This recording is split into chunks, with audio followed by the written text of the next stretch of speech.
It was the morning of a big day. 2 bright suns glimmered at the blue sky, rising even higher. Pink-colored raccoon, whose name is Kippo, had already picked up the morning mail, where he found an invitation letter. Opening of the letter tempted Kippo, since the letter contained the announcement of this month's guest of honor. Still, Kippo wanted to open the letter with his friends. I must hurry to the city, Kippo shouted with a large smile on his face and started running towards the nearby city. Kippo stumbled when crossing the small wooden bridge next to his home. Oh my, the letter flew into the water, Kippo uttered, and started to reach for the letter, which was still floating on top of the calm water. Kippo reached as far as he possibly could, but his paw slipped from the bridge handrail, and Kippo dropped into the shallow pond. Now I'll never find the letter. Kippo cried out loud while looking around for the letter. What should I do? Now, we'll never find out who is tonight's festival's guest of honor. What if it's one of us? He thought. Kippo raised from the pond, water dripping from his fur, and he started to walk slowly towards the city. A happy-looking group of fellows was waiting for him at the market. You opened the letter. Did you open the letter? Do you have the letter? A jumping rattle frog with a rattlesnake's tail shouted from a distance. We will be celebrating me in tonight's festival. I am the guest of honor for sure.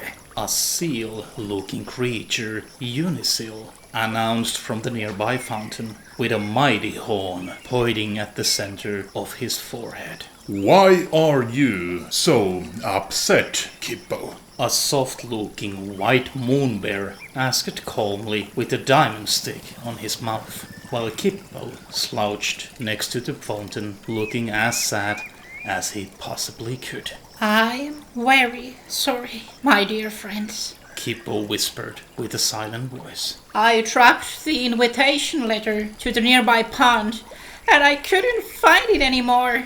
Kippo continued. That is very sad. Sad.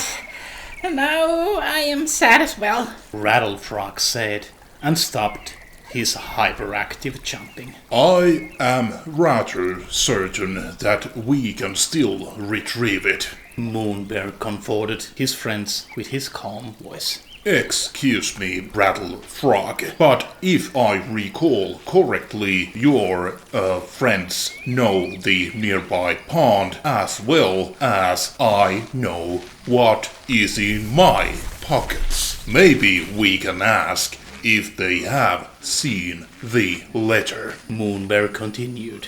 That is a brilliant idea, my dear Moonbear.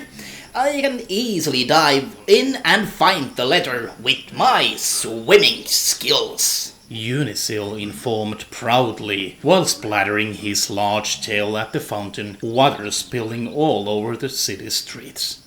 I will definitely cook a fancy packed lunch for each of us, so that hunger won't stop us, Kippo promised and brightened up while smiling yet again. The group of optimistic adventurers arrived at the pond where the letter was dropped earlier that day. Immediately, Rattlefrog jumped into the water and found the good old Grandpa Frog skulking at the bed of reeds. A letter, you say? Let me think. The last time I was holding a letter in my hands was when I wrote a love letter to my dear wife, Grandpa Frog said, while looking up to the surface thoughtfully. But that was over 50 years ago, unfortunately. He continued. Next up, the group found two frog sisters playing petang with clam barrels. A paper does not survive in the water. Or even if it could, the fishes would eat it almost immediately. We have never seen your letter here. The sisters nodded and continued their games. Could the fishes be so arrogant that they eat our invitation letter? Terrified Unisil asked. I am rather certain that they do not understand the importance of our dry belongings as we do. Moonbear instructed Unisil while scratching his diamond ear. Are you looking for a letter?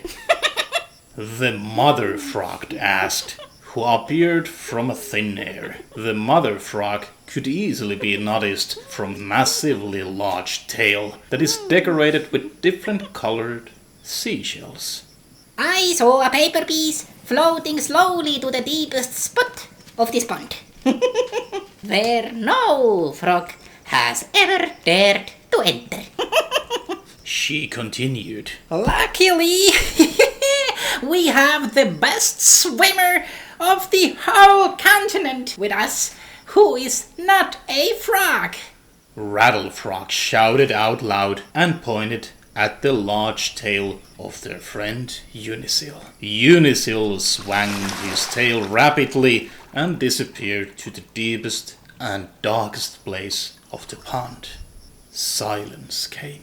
It lasted for some time, but after a minute or two, a smiling and excited unicorn-looking seal swam upwards from the depths, holding a paper piece in his mouth. You did it, Unisil. You actually did it. Kippo celebrated and laughed with a small tear falling from his eye, while the rest of the group were jumping up and down so heavily that the packed sandwiches flew all around the shores of the pond.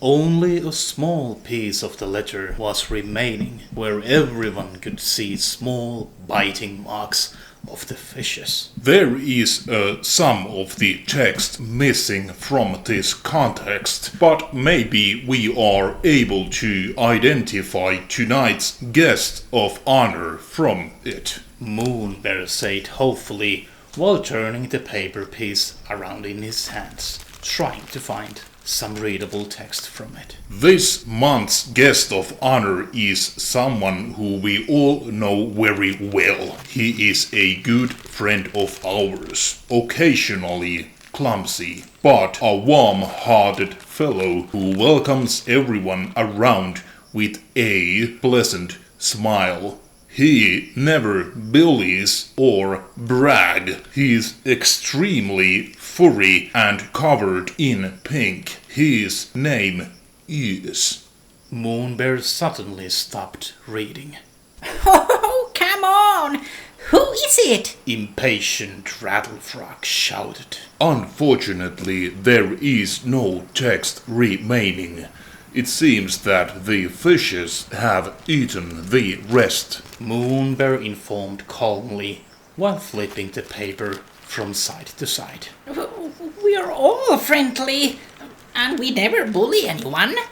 It could be any of us. Rattlefrog said thoughtfully. But if you look very carefully, you may notice that only one of us is covered in pink. Moonbear said and turned his gaze towards Kippo, who was sitting on top of a grass tuft, smelling his tail, eyes closed. Do you mean me? Do you mean that I am the guest of honor? Kippo said, while his eyes were so large that they looked like popping out any minute. We need to start going to the moon mountain before it lifts up to the sky. Unisil realized and jumped rapidly from the pond next to Kippo. If we do not get there by the full moon, we will miss the festival, he continued. Now we must make haste, Rattlefrog said, determined, while pushing Kippo for a run, who was still sitting on top of the grass tuft, eyes wide open. If we try to achieve that, we need to go through the swelling forest. Moonbear said, while packing their belongings to a backpack. The swelling forest is most likely filled with green grub maggots.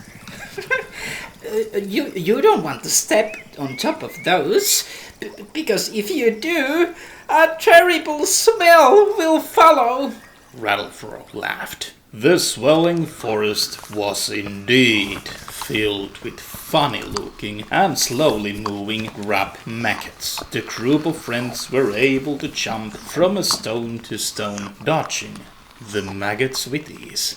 Moonbear, Unisil, Kippo, and Rattlefrog popped out from the forest, shaking leaves from their heads. The group turned towards the mighty-looking Moon Mountain, from which everyone could hear a pleasant music and calm discussion of the festival guests. It was almost a full moon, and the mountain was just about to rise to the sky.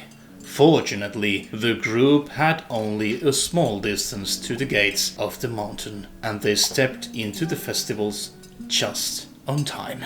We were fast as a lightning. Unisail said relieved with a bright smile on his face when the group walked to the gates to the festival. Luckily, this was not the first time that we are in a hurry to somewhere. Kippo said, while picking up a tasty-looking bread roll from a plate of a waiter. And for sure, it won't be the last. Unisil laughed. The Moon Mountain started shaking slowly, and the festival guests stopped to look around for this epic moment. Now we are raising to the sky. Rattlefrog said, and started his common hyperactive jumping yet again. The Moon Mountain rose up to the sky towards the clouds, and when the night started to darken, the mountain formed a beautiful reflection to the nearby pond, while soft clouds surrounded the mountain, creating a white veil around the festivals. It is so beautiful in here. Kippo said silently, while leaning his snout to the nearby rail. When the Moon Mountain reached the highest spot in the sky, the guest of honor was announced to the stage by the royal city mayor. This month's guest of honor is someone who we all know very, very well. He is a good friend of ours. Occasionally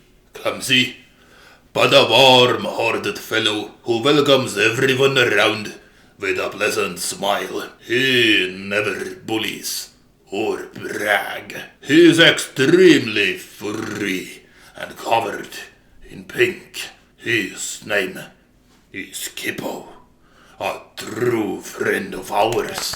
That night, there was a group of cheerful friends at the festival. A group that would remember that night's adventure for years to come. And a group that would adventure together for a long time.